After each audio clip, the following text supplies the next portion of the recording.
तो मैं डिस्कशन करने वाला हूं फ्रॉम क्वेश्चन नंबर 17।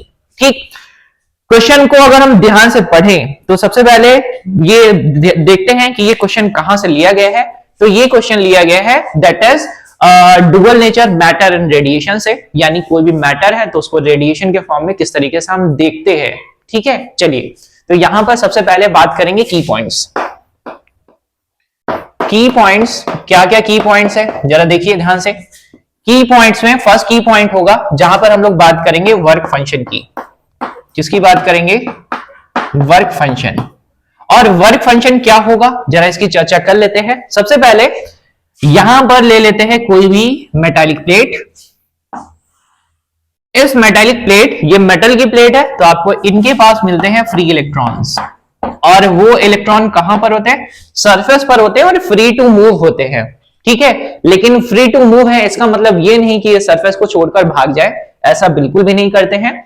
तो क्या होता है यहां पर सिंपली इनके ऊपर कोई भी लाइट इमिट कराई जाती है। कौन सी लाइट इमिट कराई जाएगी? जो ईएम वेव होगी, यानी आप इनके ऊपर फोटो लाइट्स इमिट कराएंगे, जिनको हम लोग फोटो इलेक्ट्रिक भी बोलते हैं। फोटो इलेक्ट्रिक इफेक्ट की वजह से ये एक्चुअली में ऑब्जर्व किए जाएंगे। अभी देखेंगे इनके ऊपर जो लाइट आएगी वो बेसिकली एनर्जी कैरी करती है एच न्यू, यानी एच न्यू एक छोटा छोटा पार्टिकल जिसको बोलेंगे क्वांटा, वो एच न्यू एनर्जी कैरी करके आता है। ठीक, अब जैसे ये सरफेस पर टकराएगा, टकराने के बाद क्या करेगा? इन इलेक्ट्रॉन्स को एनर्जी देगा। तो ये इलेक्ट्रॉन क्या करेंगे? क्या सरफेस को छोड़कर भाग जाएंगे? नहीं, ये एनर्जी कंज्यूम करेंगे। कंज्यूम करेंगे मतलब अब जब तक ये एनर्जी इनके मतलब ऐसा बोलें कि जब तक इनका पेट नहीं भर जाएगा, जिसको बोलेंगे ना थ्रेशोल्ड, तब तक ये सरफेस को छोड़कर भागेंगे नहीं।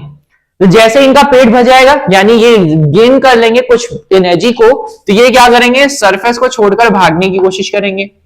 और भागने के लिए सबसे जरूरी चीज है कौन सी एनर्जी होनी चाहिए? Kinetic energy.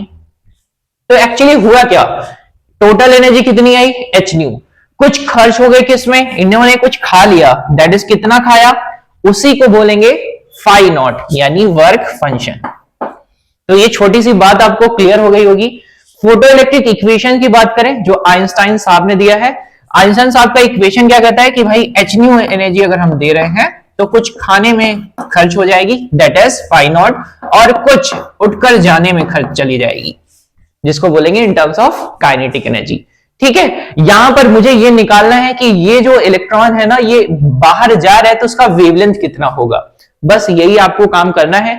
यहां पर इस क्वेश्चन में और क्या क्या गिवन है वो मैं लिख देता हूं। सबसे पहले यहां पर आपको वर्क फंक्शन का वैल्यू गिवन है, दैट इज वो दे रखा है आपको 5.63 EV। EV का मतलब होता है इलेक्ट्रॉन वोल्ट। अगर इसको जूल में कन्वर्ट कर लें तो लिखते हैं 5.63 into 1.6 into 10 power -19 joule. Convert कर लिया हमने किसमें? जूल में कन्वर्ट कर लिया है। अब आगे बात करते हैं, आपको और क्या दे रखा है? ये जो आपके पास लाइट आ रही है इसका आपको फ्रीक्वेंसी दे रखा है, यानी ये न्यू का वैल्यू दे रखा है, और वो आपको गिवन है that is 1.6 into 10 to the power 15 hertz. ये वैल्यूज गिवन है। अब ध्यान देंगे आपको इस इक्वेशन को यूज करना है। तो अगर हम यहां से लिख सकते हैं kinetic energy is equal to h nu total energy minus work function. Values को सेट कर सकते हैं, इनको लिख सकते हैं एच सी अपॉन लेमडा के टर्म में। यही लेमडा हमको फाइंड करना है। यहां पर एच का वैल्यू आपके पास पता है, that is Planck constant. Nu का वैल्यू ऑलरेडी दे रखा है, न्यू, माइनस वर्क फंक्शन का वैल्यू आपको पता है, और वर्क फंक्शन आपको दे रखा है कितना? That is 5.63 into 10 power into 1.6 into 10 power -19। अब यहां से लेमडा बस फाइंड कर लेंगे। तो लेमडा फाइंड करेंगे तो लेमडा इज इक्वल टू आ जाएगा कितना? वो लिखेंगे h c upon that is h nu minus phi naught. अगर हम सारी वैल्यूज को पुट कर दें, ठीक है बेटा बच्चों देखो, अगर मैं सारी वैल्यूज को पुट कर देता हूं तो यहां पर लिख सकते हैं that is lambda is equal to h का वैल्यू आपको पता होता है कितना? 6.63 इंटू 10 पावर -34।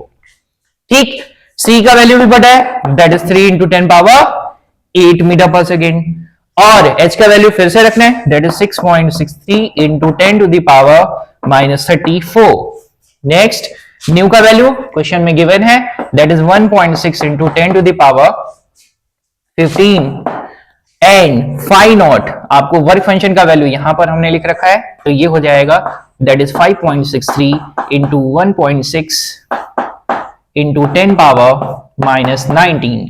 अगर बच्चों इनको सॉल्व करें तो आपको कुछ वैल्यू मिलती है लेमडा की, और लेमडा की जो वैल्यू मिलेगी मैं डायरेक्टली आंसर लिख रहा हूं, you have to solve here, that is 12.4 into 10 to the power 7 minus 7 metre. ठीक है, हाँ, की पॉइंट्स की चर्चा तो मैंने कर दी है, थोड़ी सी बात और कर लेते हैं, बस कुछ मिनट और, 1 मिनट और लेते हैं। यहां पर आपको ना कुछ चीजें आपको याद रखनी होगी, जैसे आइंस्टाइन का ये इक्वेशन, इस इक्वेशन को बोलते हैं फोटो इलेक्ट्रिक इक्वेशन। अगर इससे रिलेटेड और क्वेश्चन की बात करें, क्या क्या और क्वेश्चंस हो सकते हैं, तो मैंने आपको बहुत सारी चीजें बताई हैं। जैसे एग्जांपल के लिए यहां पर आपको एक चीज का याद रखना है कि फोटो इलेक्ट्रिक इफेक्ट की चर्चा करेंगे। तो इफेक्ट क्या है? An effect produce by photo, यानी लाइट की बात करेंगे।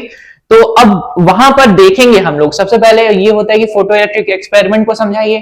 तो एक्सपेरिमेंट में समझते हैं कि भाई ये लाइट आ रही है तो इलेक्ट्रॉन चलेंगे। अब ये इलेक्ट्रॉन जो इमिट होंगे, इन इलेक्ट्रॉन को हम लोग ले जाते हैं एनोड प्लेट पर, यानी प्लेट रख देंगे, उनको सर्किट ऑफ अरेंजमेंट से कनेक्ट कर देंगे।